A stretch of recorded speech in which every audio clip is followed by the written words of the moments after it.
for him.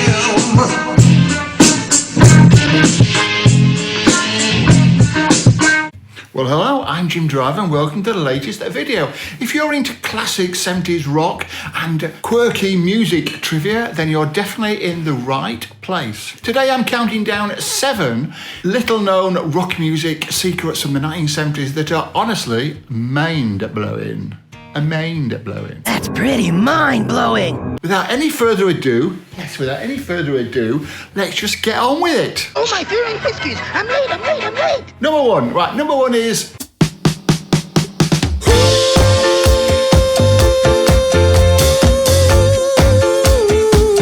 Did you know David Bowie almost joined T-Rex? Take a flat cat and sit you on your shoulder, and in the morning you'll know all you know.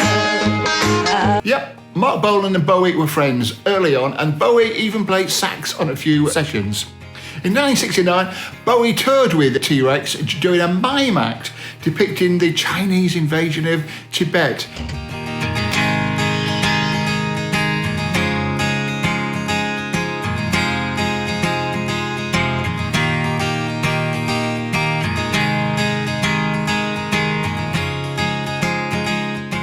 Surprisingly, he was booed off stage almost every night by T-Rex fans, impatient for their dose of glammy rock. Unbelievable.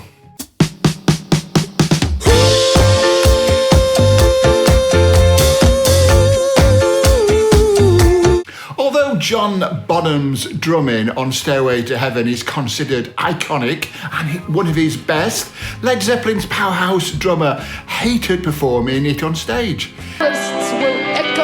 With laughter. Do you remember laughter?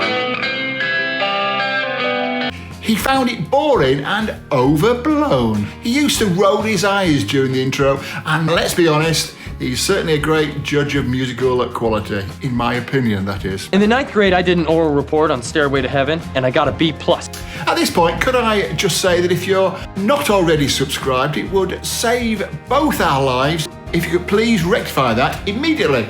Also, share it with your friends and people you don't like very much too. Comment, let me know what you think. Now, let's get back to the bangers. In England, we call them bangers.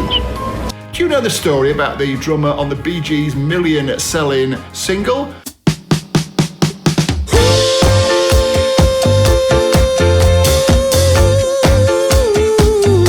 Stayin Alive, yes, that million-selling single. They were recording in a chateau in France, the customary tax dodge of the time, and the band's drummer, Dennis Byron, had to leave urgently as his mother had just died. In the middle of the French countryside, there was a shortage of good drummers they could call on, so they decided to use a drum machine.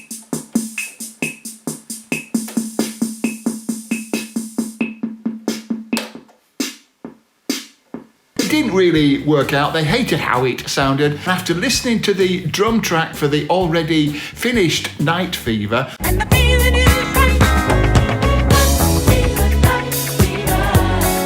the producer took 2 bars from that track and looped them together to make a separate track. That seemed to work, so they used that instead. They jokingly called the drummer Bernard Lupus when they did the credits. Impressed by the sound success of Stayin Alive, several bands tried to book Bernard Lupe for their own sessions, but of course, he didn't exist.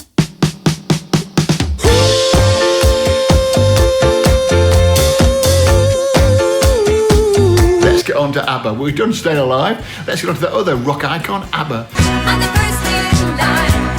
Honey, I'm still free. Take a chance on me. When they first started, ABBA almost called themselves festfolk, which in Swedish means party people. But unfortunately, in Norwegian slang, it means something a little bit ruder, shall we say. Let's not go down that rabbit hole. Eventually they saw sense and ABBA was a much better choice, and their marketing man thanked them for the rest of their days. Thank you. After the hardcore intensity of the Bee Gees and ABBA, let's take it down a notch and talk about Pink Floyd. It's a hit.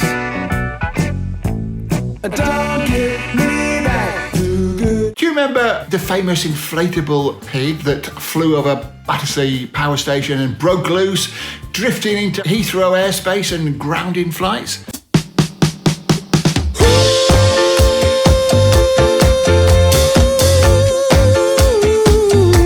Well, that pig was called ABBA, and it accidentally broke free during a test flight, actually.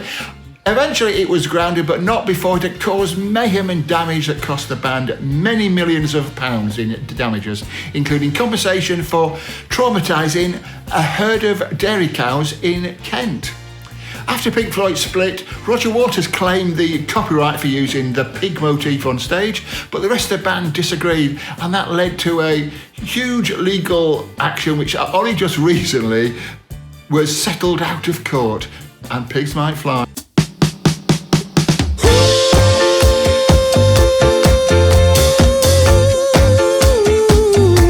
Worried that it wasn't going to sell, John Lennon promised Elton John he'd appear live with him on stage if his Whatever Gets You Through the Night single, on which Elton John played piano and sang, hit the #1 slot. It did, and Lennon kept his word. It's our great privilege, and your great privilege, to see and hear Mr. John Lennon.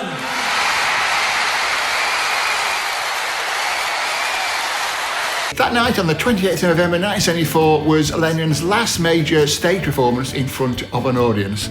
He then went on to play guitar and sing on David Bowie's Fame single, which they had co-written. But that's a whole different story.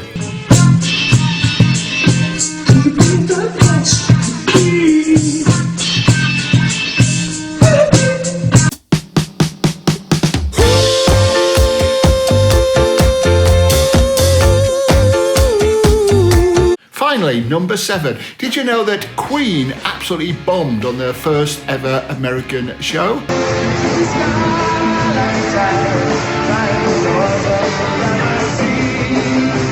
They opened for What the Hoople in Detroit on April the 16th, 1974, and the crowd, not impressed. Freddie Mercury later said they had to learn how to own a stage from that moment forth.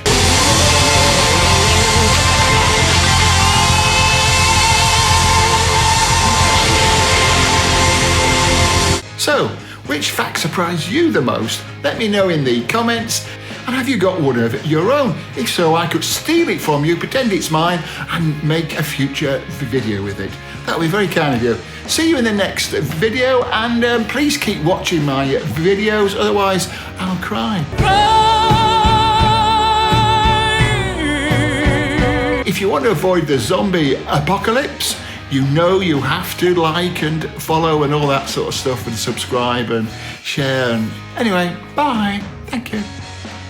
Don't forget to avoid the zombie apocalypse, by the way. It's important.